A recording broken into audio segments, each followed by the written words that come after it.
이번 강의에서는 교육 분야에서 주로 사용되는 데이터의 종류가 무엇인지에 대해 살펴보도록 하겠습니다. 여기서 언급되는 데이터 종류에는 교육 분야에만 국한되는 것은 아닙니다.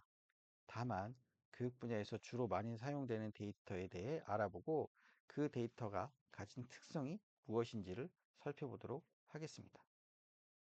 첫 번째로 살펴볼 데이터의 구분은 정형 데이터, 비정형 데이터, 반정형 데이터의 구분입니다.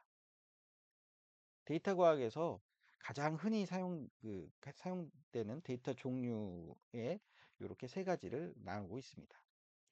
정형 데이터는 데이터베이스나 엑셀 시트와 같이 행과 열을 사용해 정해진 규칙에 맞게 생성된 데이터를 말합니다. 정형 데이터는 주로 수치나 문자만으로 구성되고 그 의미 파악이 쉬운 데이터들인데요. 그 값이 의미를 파악하기 쉽고 규칙적인 값으로 데이터가 들어가 있기 때문에 이를 정형, 스트럭처드 데이터라고 어, 얘기합니다. 이런 데이터는 특정한 쿼리 언어를 사용해서 조건식을 통해 검색하거나 특정 규칙을 기반으로 데이터를 생성할 수도 있고 데이터 간의 연산도 가능할 수 있습니다. 반면 비정형 데이터라는 것이 있습니다. 비정형 데이터는 사전에 정의된 정형 데이터와는 달리 사전에 정의된 형태가 없이 단순한 텍스트, 영상, 음성으로 구성된 데이터들 말합니다. 그래서 이런 데이터는 내부적으로 데이터를 확인하면 바이너리 값, 0과 1로만 구성된 바이너리 값을 가지고 있거나 의미 없는 특정한 의미가 있는 어떤 그 텍스트의 연속된 텍스트 값으로 구성되어 있기도 합니다. 이러한 데이터들을 우리는 흔히 비정형 데이터들이라고 하고 지금 보이는 것처럼 이메일, 텍스트 문서, 음성, 비디오 이런 파일들을 우리는 흔히 비정형 데이터라고 합니다. 이러한 비정형 데이터들은 행과 열과 같이 틀을 가지지 못하고 저장되기 때문에 기존의 통계적인 방법으로서는 분석이 불가능합니다. 따라서 특정 조건을 사용해 검색하거나 데이터를 삽입하는 등과 같은 작업은 매우 어렵습니다. 반정형 데이터는 제이슨 형식으로 보관된 문서, XML 형식으로 저장된 문서, YAM, HTML로 그 형식으로 저장된 문서들을 흔히들 얘기를 합니다. 보통 이 문서들은 키와 데이터를 나타내는 키와 그 데이터의 값과 값을 텍스트로 나타낸 것이 일반적입니다. 그래서 이 반정형 데이터, 이 반이라고 하는 의미는 NT, 그러니까 반대를 얘기하는 NT가 아니고 세미, 중간, 절반을 얘기하는 그런 반입니다. 결국 이 반정형은 정형도 아니지만 그렇다고 비정형도 아닌 굉장히 애매모호한 형태를 가지는 데이터입니다. 반정형 데이터는 데이터의 구조 정보를 데이터와 함께 제공하는 파일 형식입니다. 그래서 데이터의 형식과 구조가 자유롭게 변경이 될 수도 있습니다. 정형 데이터와 같이 테이블의 행과 열로 구조화되어 있지는 않지만 일정한 규격의 스키마 그리고 일정한 형식의 메타데이터를 가지고 있게 되기 때문에 그 메타데이터에 그리고 스키마에 대입해서 해당하는 텍스트를 읽게 되면 그 안의 내용을 다소간은 유추해 볼 수 있습니다. 그래서 비정형 데이터는 그 데이터 비정형 데이터의 경우에는 그 안의 데이터를 읽어보면 그 안의 데이터가 무슨 의미를 가지고 있는지 알 수는 없지만 반정형 데이터는 그 안에 데이터를 읽을 수 있고 읽다 보면 이게 대충 어떤 데이터구나 하고 추정할 수 있는 그런 성격을 가집니다. 이러한 데이터 분류는 빅데이터 분석에서 매우 중요합니다. 데이터의 종류에 따라 분석 방법이 달라지고 그 결과에 따라 활용 방법도 달라지게 됩니다. 특히 교육 분야에서는 비정형 데이터가 매우 중요한 데이터입니다.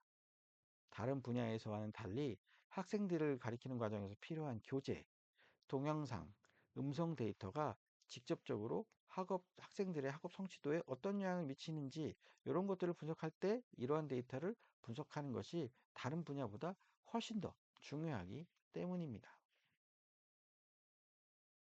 다음은 정량적 데이터와 정성적 데이터입니다. 정량적 데이터는 수치, 도형, 기호와 같이 바로 수치화할 수 있는 그런 데이터를 말합니다. 예를 들자면 온라인 쇼핑몰의 별점이나 수능 등급, 몇 퍼센트 상승, 몇 퍼센트 하락, 나이 등은 모두 정량적 데이터라고 할 수 있습니다. 여기 그림에서도 보이듯이 이 액체의 정량적 데이터는 46.5ml라고 하는 수치로 나타낼 수 있고 여기에 있는 이 초록색 물체는 21.23mg이라는 무게로 그 특성을 나타낼 수 있습니다. 그래서 이 정량적 데이터는 기본적으로 수치값으로 되어 있고 측정을 하거나 수치를 세거나 연산을 할 수 있는 그런 데이터를 말합니다. 반면에 정성적 데이터는 어, 비정형 데이터로 구조화된 데이터, 미리 정의된 데이터 모델이 없거나 정의된 방식이 정리되지 않는 그런 정보를 보통 말합니다. 따라서 정보를 일정한 구조로 저장하고 분석하는데 많은 비용이 소요됩니다. 여기서도 보시면 아시겠지만 요 컵에 담긴 요 그 물질의 향기는 장미향이 난다. 그런데 이 장미향이라고 하는 건 그 사람들, 그 향기를 느끼는 사람의 어떤 그 주관적인 개념에 따라서 그 향기를 장미향으로 느낄 수도 있고 다른 꽃향기라고 느낄 수도 있습니다. 또 마찬가지로 이 컵에 있는 이 물질은 반응물을 섞으면 온도가 뜨거워진다라는 그런 반응의 결과를 나타냅니다. 그 온도가 뜨거워진다라고 하는 정도는 사람들마다 다 다르게 됩니다. 그래서 어떤 그 감정, 감각을 포함되는 데이터가 주로 정성적 데이터에 속합니다. 다음으로 교육 분야에서 많이 활용되는 데이터 구분은 전수 데이터, 모집단 데이터와 표본 데이터, 샘플링 데이터입니다. 보통 전수조사는 관심이 되는 집단 전체에 대한 개체들을 조사하는 방법입니다. 여기서 모집단이라고 하는 것은 주로 연구의 주제가 되는 전체 집단을 말합니다.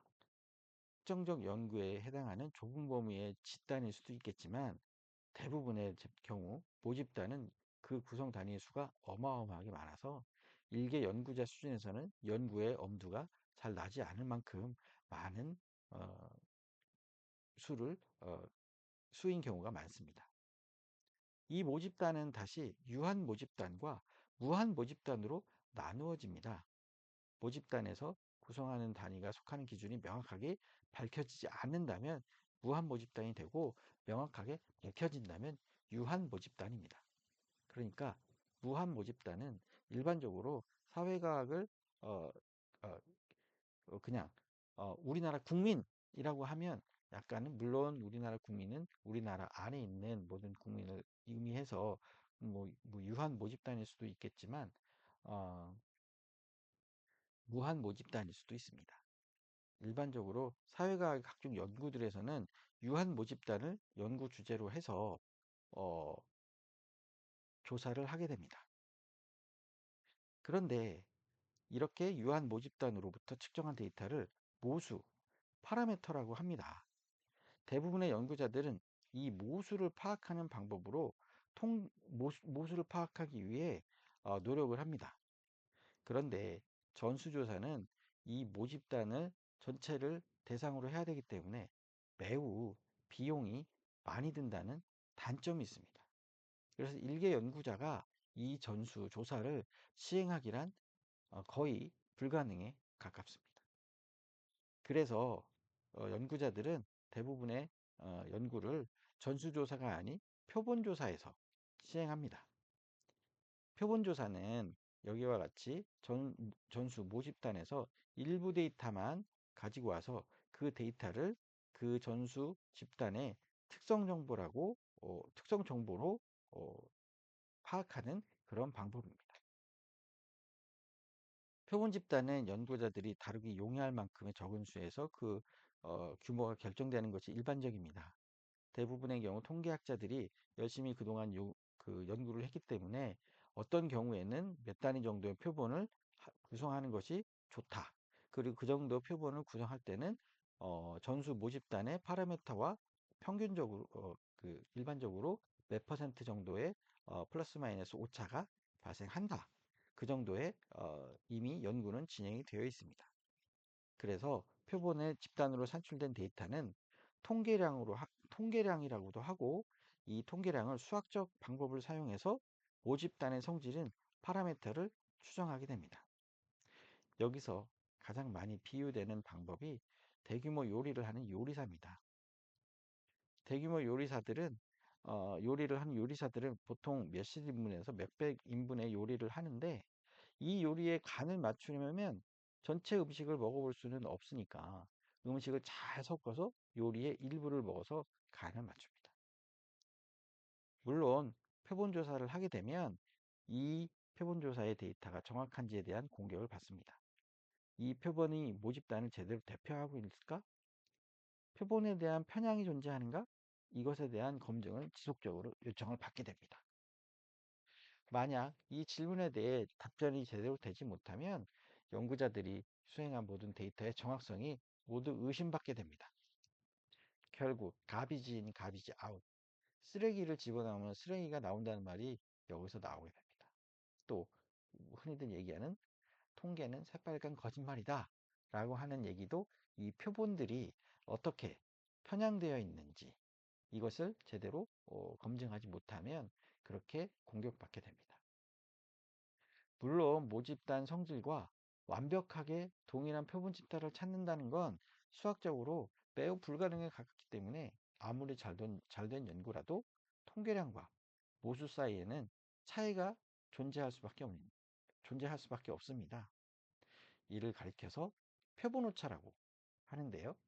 통계에서는 또 아, 이 통계량과 모수 사이에는 차이가 존재할 수밖에 없는데 이를 가리켜서 표본 오차라고 합니다. 통계에서는 또 표준 오차라고 하는 것도 있는데요. 표본 오차와 표준 오차는 서로 다른 것이기 때문에 헷갈리시면 안 되겠습니다. 다음은 종단 데이터와 횡단 데이터에 대해서 알아보겠습니다. 종단 데이터와 횡단 데이터는 모두 교육 분야, 특히 사회교육 분야에서 매우 중요한 데이터입니다. 먼저 횡단 데이터에 대해 알아보겠습니다. 횡단 데이터는 특정한 시점에서 여러 그룹에 대해 조사하는 방법입니다. 예를 들어 특정 시점에서 다양한 연령대, 성별, 직업군에 대해 조사함으로써 각각의 그룹에 대한 특성과 차이를 비교할 수 있는 데이터입니다. 보통 복수의 그룹에 대해 조사가 시행되어야 하기 때문에 짧은 시간 내에 조사가 완료되어야 합니다. 그래야 시간적 차이에 따른 측정 오차를 줄일 수 있습니다. 예를 들어서 특정한 정책에 대한 횡단 데이터를 조사할 경우에 해당 정책에 대한 홍보가 지속되거나 외부적인 환경 변화에 따라 정책의 환경이 바뀌게 된다면 이러한 홍보나 환경 변화 이전과 이후에 조사한 그룹의 차이는 횡단 데이터의 의미를 매우 상실시키게 됩니다. 그렇기 때문에 이 횡단 데이터는 가급적 빠른 시간 내에 조사해야 된다는 점이 있습니다. 이 점은 결국에는 비용의 효율성 차원에서는 장점입니다. 빠르게 조사해야 되기 때문에 비교적 비용이 좀 적게 드는 장점이 있습니다. 또 사회 구성원들의 다양한 구성원들의 데이터가 포함되기 때문에 복잡 다양한 사회적 현상을 이해하는데 매우 유용합니다. 하지만 시간의 변화에 따른 변화를 파악하는 데는 매우 큰 한계가 있습니다. 너무 당연한 얘기지만 동시간대에 대한 조사 데이터이기 때문에 시간에 대한 변화는 처음부터 제거된 데이터이기 때문에 시간에 대한 얘기는 횡단 데이터에서 하지 않는 것이 좋습니다.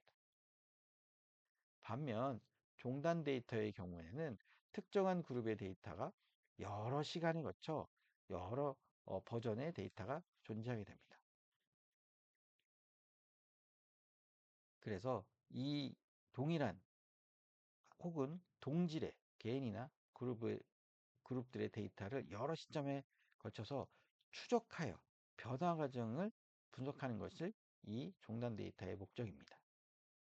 종단 데이터는 또 동일한 그룹이냐, 동질적인 그룹이냐에 따라 패널 데이터냐, 코호트 데이터냐, 이 두 가지로 또 나뉩니다. 이 패널 데이터와 코호트 데이터는 바로 뒤에서 다시 설명해 드리겠습니다. 이 종단 데이터는 보통 장기적 기간 동안 주기적인 조사를 반복하기 때문에 시계열적 데이터가 생성되게 됩니다. 종단 조사는 시간에 따른 변화에 대한 분석이 장점입니다. 또 개인이나 그룹의 변화를 세밀하게 추적하는 것에 매우 효율적이기 때문에 특정 개인이나 현상의 발전 과정, 변화 과정을 이해하는데 크게 도움이 됩니다. 또한 이들 종단 데이터는 오랜 시간 조사되기 때문에 사회적, 경제적, 문화적 경향에 어떤 영향이 어떻게 반영되는지에 대한 분석이 가능하다는 장점도 가지고 있습니다. 하지만 종단 데이터는 장기간에 걸쳐 데이터가 수집되기 때문에 데이터를 분석하는데 시간이 매우 많이 소요되고 해당 종단 그룹들을 유지하기 위해 매우 많은 비용이 듭니다. 그렇기 때문에 보통 국가적으로 시행되는 종단 조사가 많습니다. 종단 데이터를 유지하는데 드는 비용보다 더 어려운 점들은 패널들의 탈락 문제입니다. 연구 대상들은 시간의 경과에 따라 여러 가지 사정으로 연락이 두절될 수 있습니다. 또 처음에는 조사에 응했지만 나중에는 조사에 응하지 않는 경우들도 많이 있습니다. 따라서 이 패널을 장기간 동안 어떻게 유지할 것인지가 매우 중요한 요건이고 매우 가장 어려운 요건입니다. 장기간에 걸쳐 데이터가 수집돼야 되고 또 데이터의 관리에 큰 어려움이 있습니다. 장기간에 걸쳐 데이터가 수집돼야 되고 관리되어야 하기 때문에 데이터의 분실과 분석 과정의 관점들의 차이들이 지속적으로 발생할 수 있습니다. 이렇게 종단 데이터와 횡단 데이터는 그 특성이 서로 다릅니다. 다음은 앞에서 잠깐 설명해드린 패널 데이터와 코호트 데이터에 대해 설명을 하겠습니다. 이 두 데이터는 모두 종단 데이터의 일종들입니다. 그렇기 때문에 동일한 또는 동질의 연구 대상이 시간의 흐름에 따라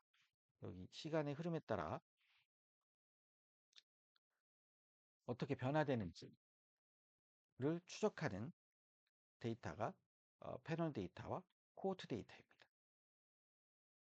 패널 데이터는 동일한 사람, 동일한 가구에 대한 데이터가 시간의 흐름에 따라 조사되는 데이터를 말합니다.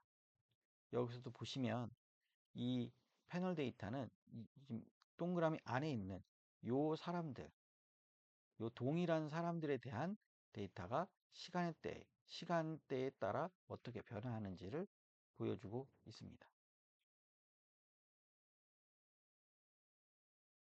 우리나라에서도 여러 패널 데이터들이 유지되고 있는데요. 대표적인 것이 한국교육개발원에서 시행하는 한국교육종단연구, 한국고용정보원에서 시행하는 청년 패널 조사. 지금은 조사가 중단되었지만 한국고용정보원에서 시행했던 대졸자 직업이동 경로 조사라는 것이 있었습니다.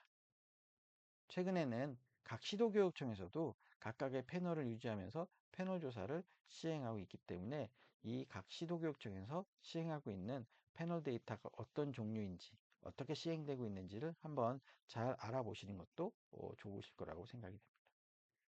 자, 그러면 코호트 조사에 대해서 말씀드리겠습니다. 코호트 조사는 패널 데이터와는 달리 동질의 어, 데이터 그룹에 대한 데이터입니다. 동질이라고 하는 것은 여기서도 보이시겠지만 지금 장애인에 대한 데이터를 조사를 한다고 하면 이 장애인들이 어, 어, 조사되는 대상들이 모두 장애인이면 됩니다. 지금도 보면 첫 번째 시간에서 이 장애인과 이 장애인이 포함되었고 두 번째 시간에서는 이 장애인과 이 장애인이 포함되었습니다.